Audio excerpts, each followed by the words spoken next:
to ensure that we have accelerated growth, especially in areas that have hitherto been marginalized. And so, Mr. Speaker, it's very disappointing that every year we come in and we seek to enhance that allocation.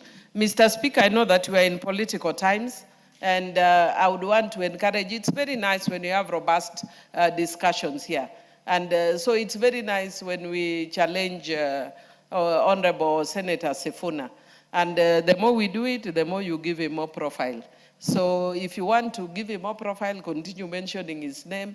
Mr. Speaker, I know because I always mention people favorably.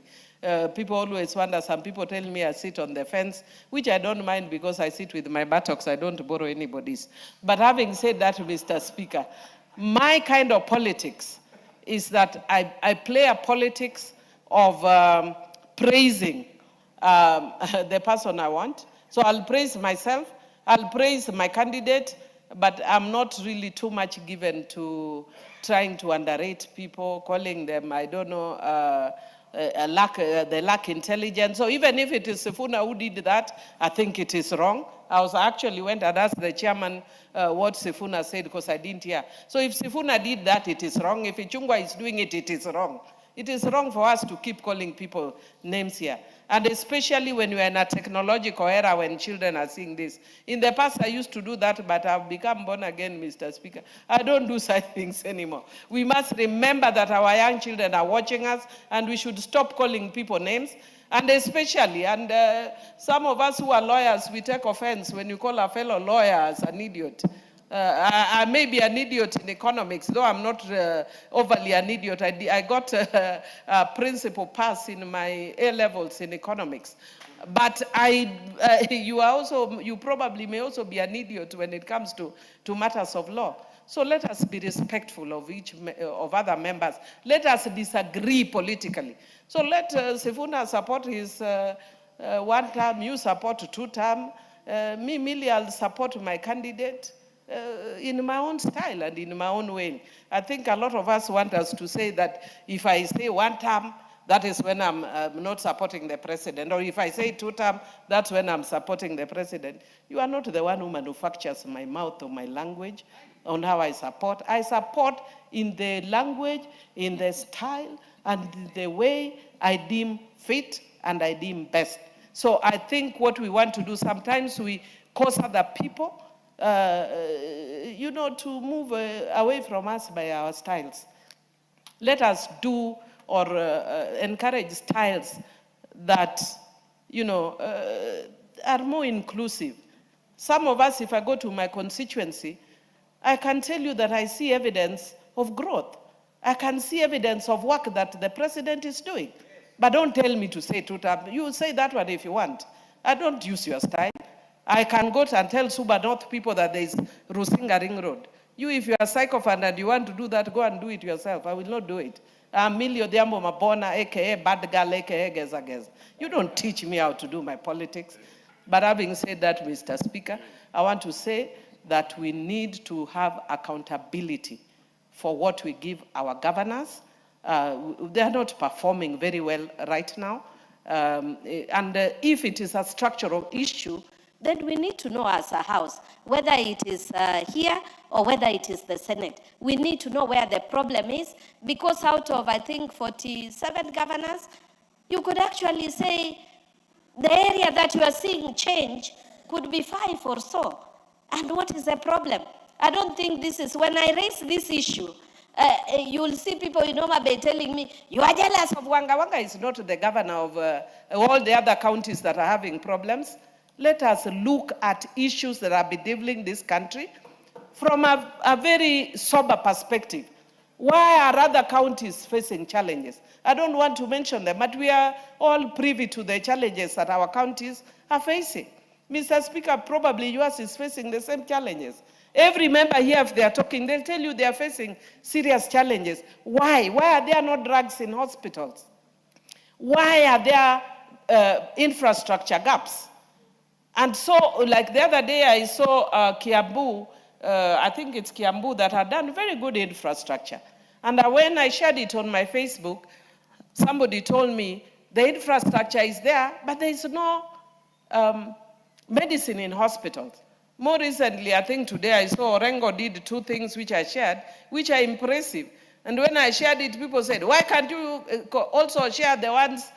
I'm not KTN, neither my citizen. I only share what comes to my page and which I think is impressive. So if you think there's yours which is impressive, share it with me, and if I feel sufficiently moved, I will share it.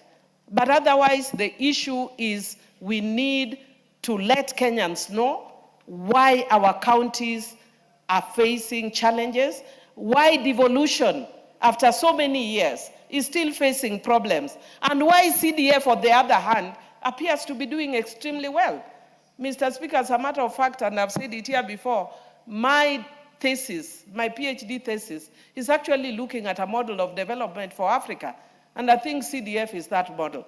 When we were doing, when we were coming up with the constitution, I remember Honorable Amin Abdallah told us that we need to look more at a devolved system which was economic, and we refused. We insisted on both economic and political devolution. Perhaps what we needed to have insisted on is a devolution which is economic but not necessarily political. Because now we are seeing the one that is economic is actually working. But why are we seeing the other one failing? For the sake of a leader that I really value so much, Honorable Raila Amolo Odinga, please let us ensure that devolution works for Kenya, and it can work. So with those few remarks, I once again want to thank the committee for a very good job, and I do support. Very well. The interest is overwhelming, but those who will be speaking, you can make it short. Number 2, Honorable Millie, I thought you'd rise on standing order 87-4, where we don't need to discuss other members without substantive motion. But anyway, you have already spoken to it for the sake of the upcoming members. The Honorable Gitonga Murungaru. Thank you very much, Honorable Speaker.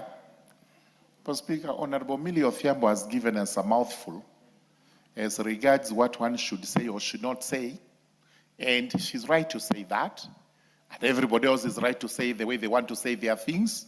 So the only thing we say is let's respect each other regarding what I say about whatever it is I want to talk about. Number 2, allow me also to thank the former leader of ODM, the late Honorable Raila Amolo Odinga. When he said he was giving us experts, we took a bit of time and caution and asked him what experts did he have. But today, as we debate this share of revenue, the division of revenue proposal, we really have to appreciate Honorable Atandi, Samuel Atandi, the member for Alego Soga, as one of those experts who were given to this house by the right Honorable Raila Amolo Odinga, because he's trying to move us, and he's doing it well. We must also appreciate Honorable Johnny Badi. When I saw him at Jivaji Gardens, talking to the people so that they understand what is in the Finance Act or the Finance Bill that is about to come to the House, I felt this is the way to do it. I have seen Honorable Pio Wandai trying to move around the country. He's been even to Tharaka to try and ensure that we are supplied with electricity. This is a semblance of how the government works. A replica of how the president is moving around the world, trying to do the best he can for the country. There are some CSs, and I always fall short of naming them, whom I ask really, what do they do in this government? When do they have time to tell us what they are doing? When do they defend the government when it has issues? What is their work there, apart from possibly to draw salaries and go home with that? Having said so, I do support the motion. Honorable Atandi, thank you very much for steering this from 254 billion to 228. It was tough. You've had people calling you and your team names, but we forgive them, for they know not what they are saying, they know not what they are doing. We go down to these people called the governors in our counties who are receiving this money. Sincerely speaking, they make us sometimes whinge and whine. as to why exactly we devolved our systems this way. Those who were there when we were doing the new constitution would admit our president then was Mwai Kibaki. I am told he took time to speak to members of parliament to say, this devolution, let's do it through the constituencies. Give each of the 290 constituencies $1 billion, and you'll see how it would develop. Millie Odhiambo was there, I'm sure. She was convinced by loyalties to disagree with him that time. But I wish we had actually agreed. If any of the 290 constituencies got $1 billion, I can assure you, as she has ably called it, economic devolution, we would all be celebrating. We only get 170 million, compared to some counties like my county that gets about 6 billion. Let's go to each of the 3 constituencies in that small county. So what CDF has done is praised by everybody. What the county government has done is a question even the old lady in the village will tell you, sorry, we don't know what is a county, we don't know what they do, we only know we have a governor, we have a deputy governor, but we do not know what they do. Roads, pathetic. Dispensaries, which are the basic level of health, pathetic. Water, which they're supposed to give to us, pathetic. What plus can you give to your county government today, as we speak? Absolutely nothing. And I say this knowing very well that some of us here have ambition to go to the counties. But who unto you and unto me?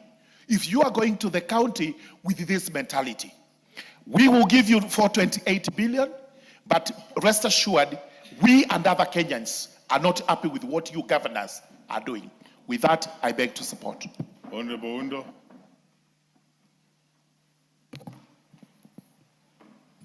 Thank you, Honorable Speaker.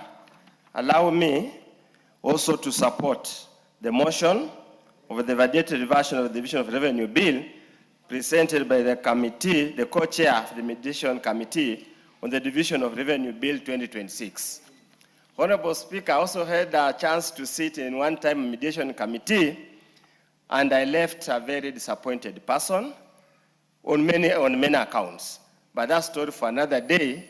We can do that, Speaker, on your way when we are going to where we normally go. But allow me to make 3 or so comments, Honorable Speaker. Number 1, we need to be very clear. When you look at the schedule attached here... Honorable Undo, I hope you are not referring to the Speaker. No, I'm not referring to the Speaker. Thank you, proceed. I'm just referring to my colleagues, like, for example, Sir George. Honorable Speaker, we need to be very clear and we need to be factual. And I don't want to blame Honorable Batandi because he's my neighbor and he's a young man we must mentor, is that if you look at the table, the percentage of 20.9. Batandi, on a point of order, let's listen to him. I dispute the assertions by my colleague that he's mentoring me. You could take a seat, Honorable Undo. I'm in fact more clever and Honorable senior Undo, than him on matters finance and economics. So Honorable Undo cannot claim to be mentoring me. Honorable Undo, please withdraw that. Thank you, Honorable Speaker. As Honorable Millie has answered for me. Honorable Speaker, when we give a figure of 20.9%, that is erroneous. We are basing on estimates of 2022-2023, yet we have already closed the accounts, and even the audited accounts for 2024-2025 are already available. So that's a fact that we must be very clear, because if you do the mathematics, Honorable Speaker, based on the current expected revenue, it's about 15% at the very mere threshold. So that's a fact that we must be very clear from the word go, so that we don't mislead the country and we also don't mislead Parliament and members all over. Honorable Speaker, I also want to echo the sentiments of my colleagues that indeed we are giving so much money to devolution, to devolve governments. To be honest, from the bottom of my heart, not from the top of my heart, from the bottom of my heart, forget the education I have, forget the data I have, it has been a terrible waste of public resources since devolution came into place. Honorable Speaker, almost 9 years down the line, not even about Is it about 17 years down the line? Kenya ought to have changed tremendously. You walk around this country, Honorable Speaker, you feel ashamed. You feel pain internally that the funds that we release every day, there's basically nothing. Honorable Speaker, many of the members of parliament here face the wrath of the electorate, not because they have not done what they're supposed to do, but because the electorates do not know the division of the functions between the county government and the national government. Many times, Honorable Speaker, they will call you and tell you there is no water in my compound. They do not understand. When you tell them that's the work of the governor, they tell you, Honorable Speaker, that you are the only one who is accessible, who is reachable, and we can see what you do with your money. They will call you, they don't have feeder roads, Class G roads.